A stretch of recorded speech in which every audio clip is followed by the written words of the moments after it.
Megan, a third grade teacher in Wake County, writes, due to the state of the budget, we lost our teacher assistants at the end of the school year.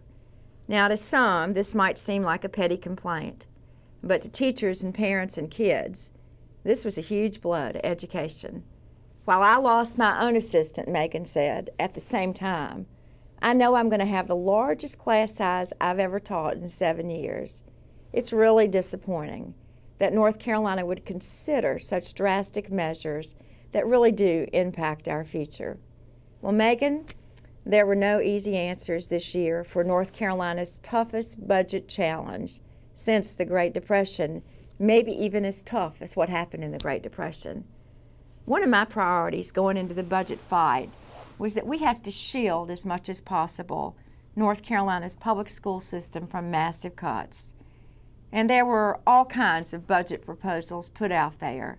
Some were horrific, calling for increased class size of 2 or 3 or 4 kids per class in all the grades.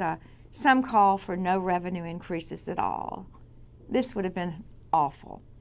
And that was not acceptable to me. Just purely and simply, I wasn't going to sign the bill. When the final budget came to me, I'd worked on it with the General Assembly, and I'm grateful for their partnership at the end.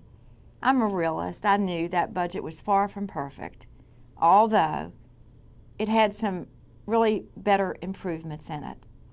Let me tell you about that. Specifically, children in grades K through 3, they're not going to see their class sizes increase this year.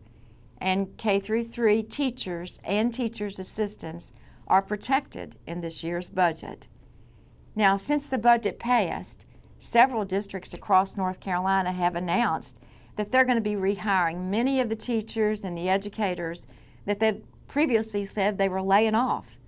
You know, I'm urging superintendents all over the state to use every dollar of their federal recovery education money that they can use to protect classroom positions as much as possible.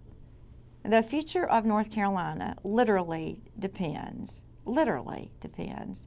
on how we maintain a top education system for our kids. It's what keeps us going and will drive us into the 21st century successfully. So even in tough times, you got to invest in your people, and you make that happen through schools. I want to thank you, Megan, and all of you educators out there for what you do for this great state.